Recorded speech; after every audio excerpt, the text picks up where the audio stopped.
Hello everyone, welcome to Current Affairs of March week 2nd. So let's start. The first news is related to POXO Act. What is POXO? Protection of Children from Sexual Offences Act 2012. The child-friendly courts model is likely to begin functioning this May or June for cases involving children. The Protection of Children from Sexual Offences Act, also known as POSCO Act, was passed in 2012. It was brought to strengthen the legal provisions for protection of children from sexual abuse and exploitation. This is the first time where a special law is passed to address the issues of sexual offences, which is against children. The Act also provides for establishment of special courts for trials of offences under the Act. There are a lot of other points which I'll be telling in the video, so it is better if you have a pen and a paper and you can write this down, or you can watch this video again. The Act has child-friendly procedures for reporting, recording of evidence, investigation and trial of offences. Usually, children get afraid of the police, and we can hardly imagine what fear child faces who has been through sexual abuse. So, child-friendly procedures for reporting, recording, etc. is necessary. POSCO provides for that. It also defines children as the ones below the age of 18. It also says penetrative sexual act and aggressive penetrative sexual act, which we'll see further.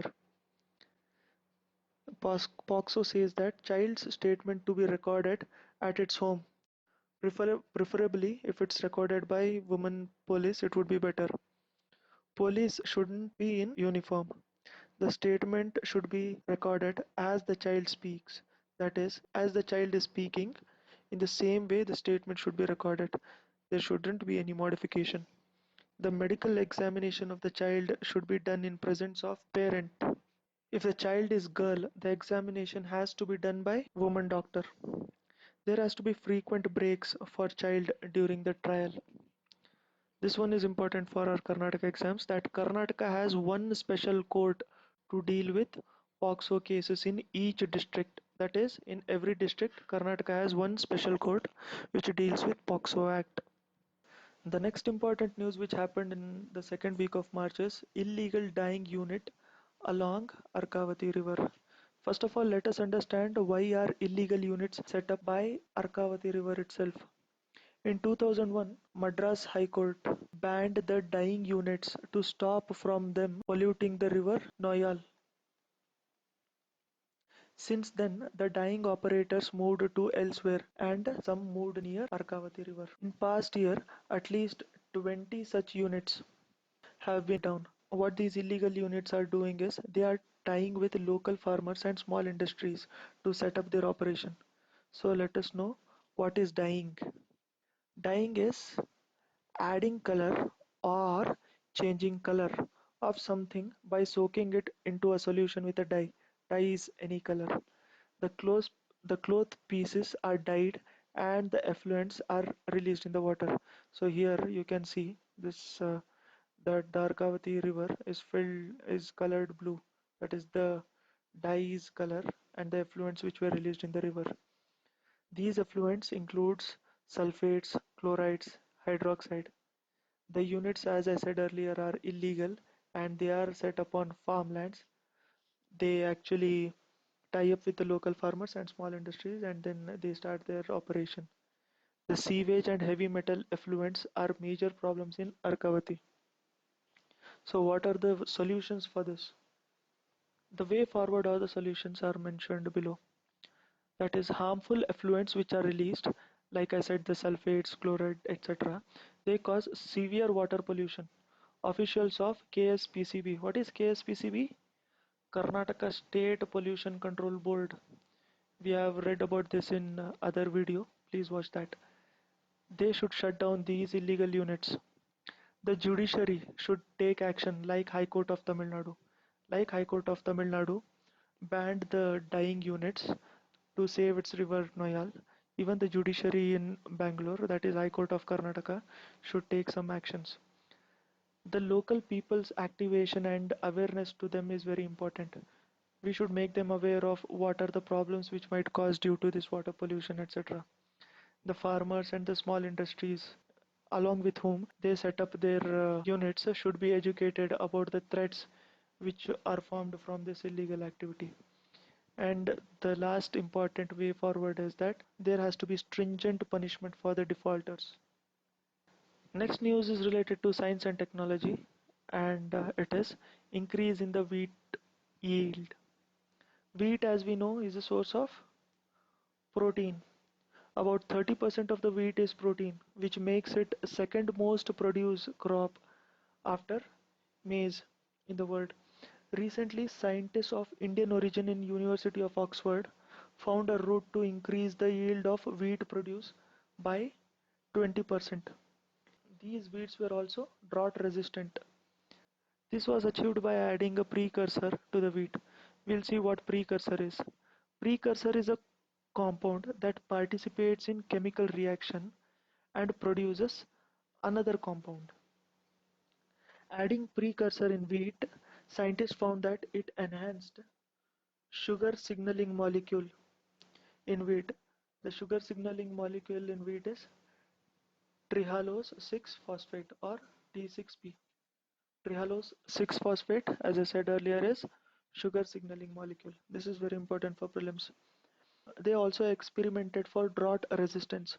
Wheat plant which was controlled by nature and wheat plant which was treated with precursor were left unwatered for 9 days. When they were mostly dying, they were watered. That is, both the plants were watered. The one which was treated with precursor survived and the normal one could not survive. That makes it drought resistant. That is, precursor is added to wheat and then it becomes drought resistant, gives 20% more yield. So what is precursor? It is a compound that participates in chemical reaction that produces another compound. The next news is related to Indus Valley civilization, which supposedly happens to be a major part of our ancient history.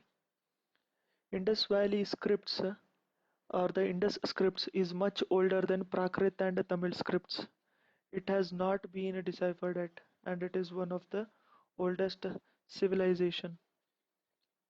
It has not been deciphered or uncoded because a bilingual text has not yet been found. Recently, scientists from Tamil Nadu developed an algorithm which eases the process of reading the Indus script. They did not decipher it, it helps in reading. It's a deep learning algorithm that can read the Indus script. For example, we'll take Rosetta Stone from Indus Valley Civilization. There are three inscriptions on this, namely Egyptian, Greek, and Demotic, which makes it really tough. The scientists makes the reading easy through algorithm, which they call deep neural network. What this algorithm does is, okay, let me clear this. So what deep neural network does is, it scans the image of Indus script and says which region does this belong to and breaks the image into smaller units. Breaking it into smaller units is called as graphemes, graphemes, and then after breaking it into smaller units identifies using large collection of texts. So it compares those with large collection of texts. This large collection of text is called corpus.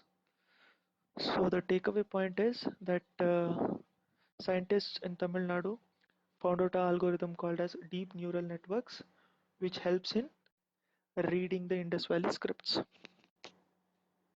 Next important news which happened in week 2 was VTU faces IT penalty notice of rupees 127 crore.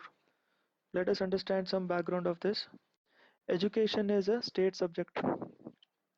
All the state funded universities are exempted from paying taxes under section 12 subclause A 12 clause A of IT Act, but VTU has not claimed it since its inception. It claimed it in 2016. In 2013, what happened is IT raided VTU and seized 441 crore from the university. Since then, it's been difficult for VTU to sustain, and some are even working without salaries. Now, the VTU to pay the fines, which is levied like rupees 127 crore, VTU is likely to double the exam fees of the students to pay the fine. That is, the usual exam fee is around 560 and VTU wants to make it 1200 so that it will be able to pay the fines. So here are some points that VTU did not pay the tax since 1998. That is its inception. It has 217 affiliate colleges and around 4 lakh engineers passing out every year, I guess. Rupees 127 crore, which was fine levied by IT. It has halted research grants and developmental activities to students. VTU is likely to pass the burden on the students. So this was one more news which is important for Karnataka. The next important news is about endosulfans. Endosulfan, as the name says, might seem like a tribe, but it is not. It is part of science and technology.